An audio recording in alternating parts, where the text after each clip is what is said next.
Bismillahirrahmanirrahim. Assalamualaikum warahmatullahi wabarakatuh. Alhamdulillahi rabbil alamin, wal aqibatu lil muttaqin, wa la udwana illa 'alal zalimin. Allahumma shalli ummata Muhammadin sallallahu alaihi wasallam wa farrij an ummati Muhammadin sallallahu alaihi wasallam warham ummata Muhammadin sallallahu alaihi wasallam وانشر واحفظ وأيد نهضة الوطن في العالمين بحق محمد صلى الله عليه وسلم. رب اشرح لي صدري ويسر لي أمري واحلل عقدة من لساني يفقهوا قولي واجعل لي وزيرا من أهلي أما بعد. قال المصنف رحمه الله تعالى وأدام الله النفع بعلومه وبعلوم مشايخه ومشايخنا في الدارين آمين. Wal maqalatus salisatu qala an-nabiy sallallahu alaihi wasallam la yu'tillahu li ahadin khamsan illa wa qad a'adda lahu khamsan ukhra ila anqal ruwiya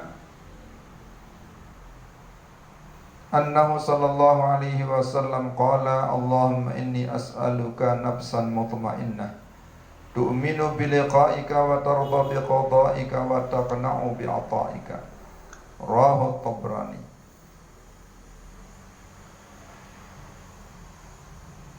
Saudara-saudaraku kaum muslimin muslimat rahimani wa iyyakumullah, para sahabat, para teman sejawat di mana saja berada, alhamdulillah wa syukurillah, kita sampai kepada pembahasan dalam kitab Nasaihul Ibad ini, yakni ke makalah yang ketiga.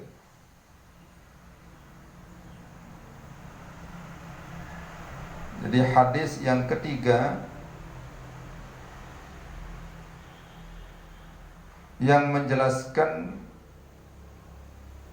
tentang nikmat yang sungguh sangat luar biasa diberikan oleh Allah Subhanahu wa taala.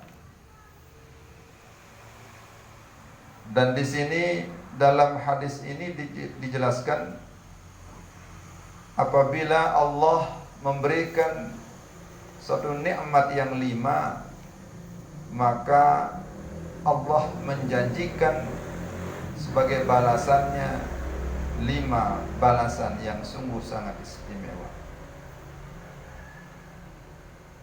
Sebelum kita lanjut, mari kita awali pembahasan kita kali ini dengan kita membaca sholawat, yakni sholatun nahdlatain.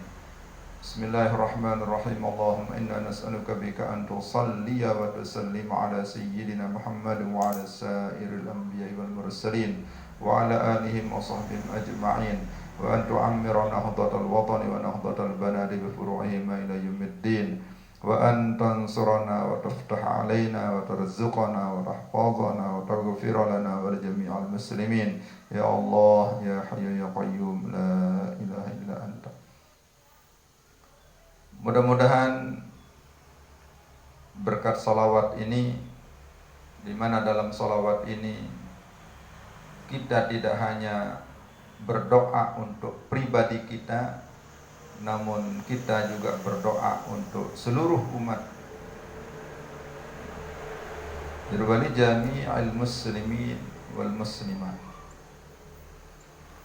Dan ini catatan bagi kita bahwa kita dalam hidup keseharian kita tidak boleh hanya berpikir tentang diri kita, namun mari kita berpikir tentang orang lain. Jadi kita tidak hanya mengandalkan kesolehan pribadi atau kesolehan individual, namun kita harus juga memperhatikan kesolehan sosial. Karena kita tidak hidup sendiri di atas dunia ini. Kita hidup bersama orang lain. Kita hidup bersosial. Maka mau tidak mau kita harus memperhatikan kesehatan tetangga kita, kesehatan keluarga kita, kesehatan masyarakat kita. Di samping kita memperhatikan kesehatan pribadi kita. Keselamatan kita itu penting. Dan tidak kalah pentingnya kita menjaga keselamatan orang lain. Saudara-saudaraku kaum muslimin muslimat rahimani wa iyyakumullah. Itu sebabnya para al-arifin, yakni orang-orang yang dekat dengan Allah Subhanahu wa taala, dari kalangan para ulama dan kalangan para aulia-aulia Allah, selalu mengajarkan kita bagaimana kita beribadah kepada Allah Subhanahu wa taala dengan ungkapan beliau, fi kulli halin ibadah wa fi kulli zamanin muamalah. Artinya kita dituntun oleh beliau-beliau itu sebagai siraju ummati, sebagai lampu penerang umat, bagaimana kita beribadah kepada Allah Subhanahu wa taala. Jadi beribadah itu disesuaikan dengan kondisi, disesuaikan dengan situasi. Ketika situasinya memungkinkan untuk kita ibadah di masjid, maka silahkan ibadah di masjid. Ketika memungkinkan untuk kita membaca Al-Quran di masjid, di musholla, silahkan baca Al-Quran di masjid dan di musholla. Itu pun sesuai dengan kondisi atau keadaan kita. Ketika kita sehat, maka kita diperintahkan untuk sholat secara berdiri. Namun ketika sakit, tidak mampu berdiri, maka silahkan laksanakan sholat sesuai dengan kemampuan kita masing-masing, sesuai dengan kemampuan pada saat itu. Ketika kondisi aman, kita diperintahkan sholat secara sempurna. Namun beda ketika kondisinya perang. Itu kita diperintahkan sholat atau ibadah sesuai dengan kondisi itu. Jadi Islam ini sangat indah. Jadi kita tidak boleh memaksakan diri untuk beribadah dengan satu cara tanpa memperhatikan kondisi, situasi, keadaan, dan lain sebagainya.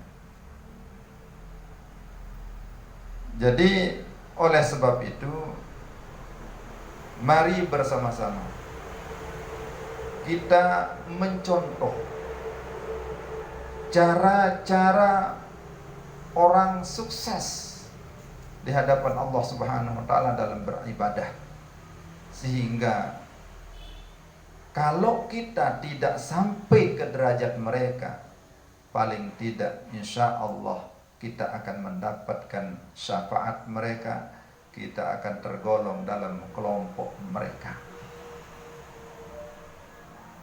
Saudara-saudaraku, kaum muslimin muslimat rahimani wa iyyakumullah.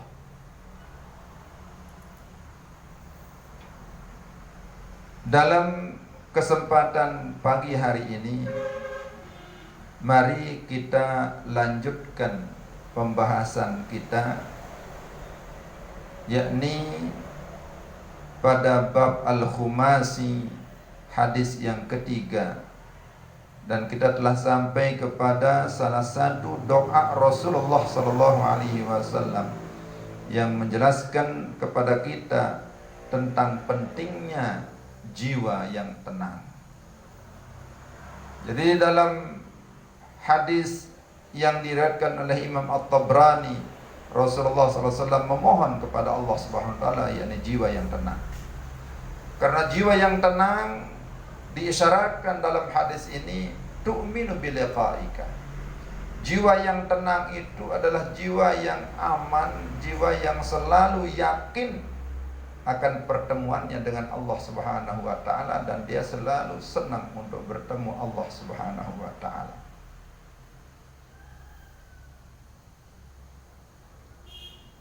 Dan jiwa yang tenang itu adalah jiwa yang ridha dengan ketentuan Allah Subhanahu wa taala. Ridha dengan keputusan Allah.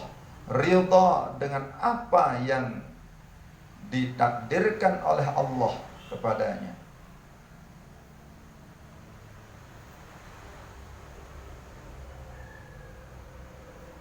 Jadi ingatlah bahwa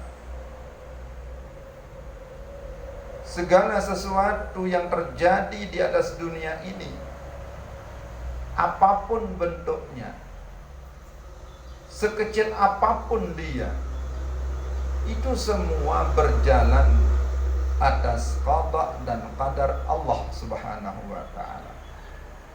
Dari Allah yang mengatur.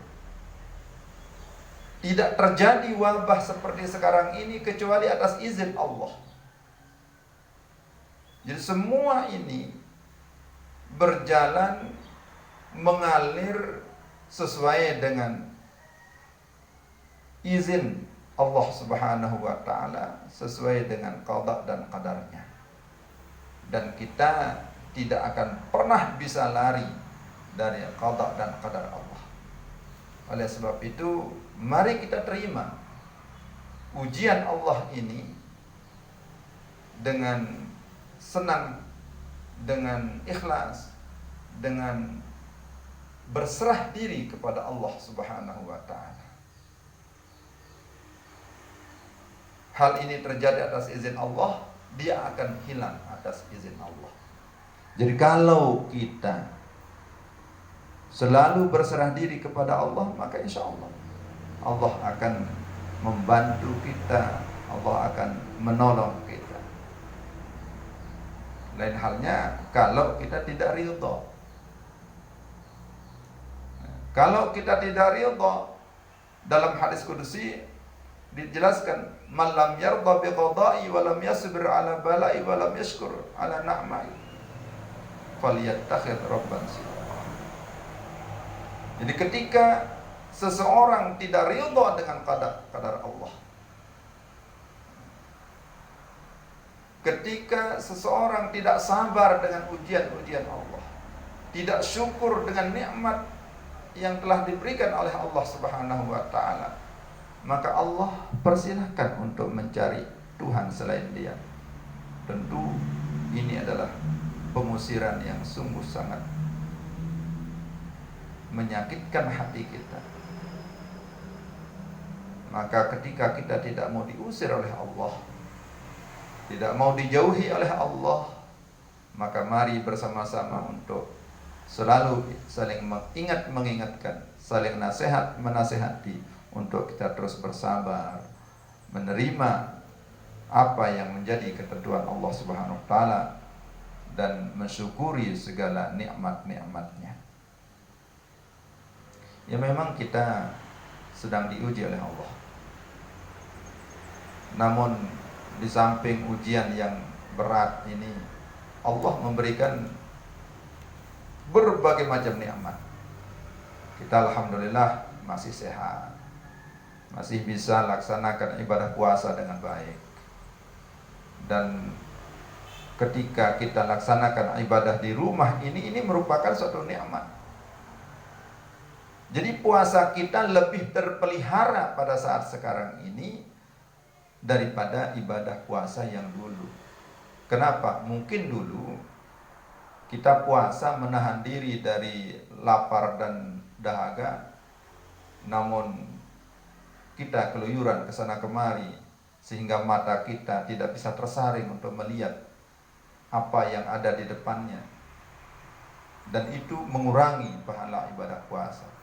Nah sekarang kita hanya ibadah di rumah saja. Apa yang kita lihat tersaringlah dia, apa yang kita dengar terfilter dia dengan baik. Jadi kita alhamdulillah secara tidak langsung kita bisa melatih diri untuk tidak hanya berpuasa dari arti menahan diri dari lapar dan dahaga, tapi kita berpuasa menahan mata dari melihat sesuatu yang haram, menahan telinga dari mendengar sesuatu yang haram, menahan mulut dari mengucap sesuatu yang haram atau sesuatu yang dilarang dalam berpuasa. Sehingga alhamdulillah, insyaallah puasa kita akan lebih sempurna dari sebelumnya. Ini tuh suatu nikmat yang luar biasa yang harus kita petik sebagai hikmah kita beribadah di rumah saja. Saudara-saudaraku sekalian, yang mudah-mudahan Allah senantiasa memberikan kita hidayahnya. Amin ya rabbal alamin. Jadi dengan jiwa yang tenang akan kita mampu menerima apa yang diberikan oleh Allah Subhanahu wa taala. Jadi jiwa kita akan menjadi qanaah, hati kita akan menjadi qanaah. Kita akan terima apa adanya. Dan lagi-lagi kalau kita berpikir ibadah di rumah ini pelajaran besar bagi kita. Kalau dulu mungkin karena kita bebas ke pasar ini, ke pasar itu, ke toko ini, ke toko itu. Jadi lebih sering kita mengikuti keinginan kita sendiri. Ketika ingin makan daging, kita cari ke pasar ini, cari ke pasar itu, cari ke situ. Tapi sekarang kita dilatih untuk menahan diri. Ingin makan yang mewah-mewah ketika berbuka atau ketika makan sahur, uang ada untuk membelinya, untuk mencarinya, tapi kondisi, keadaan yang tidak memungkinkan untuk kita mencarinya, maka kita mau tidak mau menahan diri dari itu. Dan ini latihan yang sungguh sangat luar biasa. Ini pembelajaran yang sungguh sangat luar biasa. Jadi kita menahan diri dari apa yang kita inginkan, secara tidak langsung kita sedang melatih diri untuk sederhana di dalam hidup ini. Dan inilah mukmin yang sejati itu, selalu sederhana di dalam kehidupannya, walaupun pada hakikatnya dia mampu. Jadi tidak memaksakan kehendaknya untuk berpoya-poya, tidak memaksakan kehendaknya untuk bermegah-megahan. Jadi sekarang ini karena kondisi, ya apa adanya kita terima. Ada sayur ini ya kita terima, ada sayur itu ya kita terima. Sekali waktu ada daging, ada telur, ada ini untuk kita pakai berbuka, pakai makan sahur, ya alhamdulillah bisa diterima. Karena memang kondisi inilah yang melatih kita. Maka ini nikmat dari Allah Subhanahu wa taala. Nikmat yang sungguh sangat luar biasa. Inilah yang harus kita syukuri. Jadi kalau kita terus melatih ini, maka kita akan menjadi orang yang qanaah. Jadi qanaah itu merupakan suatu nikmat yang luar biasa. Orang-orang yang dekat kepada Allah Subhanahu wa taala adalah orang-orang yang selalu melatih hatinya untuk selalu syukur, sabar, ikhlas, dan tidak ketinggalan untuk qanaah. Dengan kita qanaah, Allah akan melimpahkan rezeki bagi kita. Jadi pelajaran yang sungguh sangat indah dengan kita beribadah di rumah saja. Oleh sebab itu mari kita bersama-sama melihat sisi positif dari semua ini, sehingga ketika kita melihat sisi positifnya, maka insya Allah hati akan bisa menerima keadaan ini dengan baik, dan yakin kita tidak akan pernah saling menyalahkan antara satu dengan yang lain. Saudara-saudaraku kaum muslimin muslimat rahimani wa iyyakumullah, wala yu'tihil istighfara illa wa qad a'adda lahul ghufrana. Qala Allah Ta'ala istaghfiru rabbakum innahu kana ghaffara. Yang ketiga dari hadis ini yakni wala yu'tihil istighfar. Allah tidak memberikan kita kesempatan untuk beristighfar illa wa qad a'adda lahul ghufran, kecuali Allah telah menjanjikan ampunan yang besar. Oleh sebab itu Allah Subhanahu wa taala di dalam Al-Qur'an menegaskan istaghfiru rabbakum innahu kana ghaffara. Beristighfarlah kamu, mintalah ampun kamu sekalian kepada Tuhanmu. Innahu kana ghaffara, sungguhnya Allah Maha Pengampun. Ruya annahu sallallahu alaihi wasallam, dalam salah satu hadis diriwayatkan Rasulullah sallallahu alaihi wasallam bersabda, "Lau akhta'tum hatta tablugha khatayakum as-sama."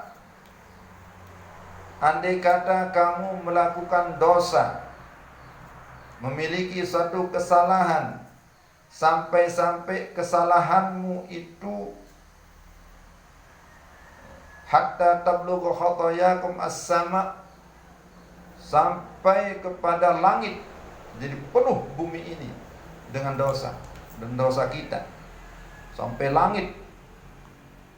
Summa tubtum, kemudian kamu bertaubat, lataballahu alaikum, niscaya Allah akan menerima taubat. Rawahu Ibnu Majah. Hadis ini riwayat daripada Imam Ibnu Majah. Jadi Allah Subhanahu wa taala Maha Pengampun dan akan mengampuni semua dosa kita tanpa kecuali. Termasuk dosa syirik itu akan diampuni oleh Allah apabila kita bertobat dengan taubatan nasuha. Saudara-saudaraku kaum muslimin muslimat rahimani wa iyyakumullah, mungkin sekedar ini yang dapat kami sampaikan dalam kesempatan ini.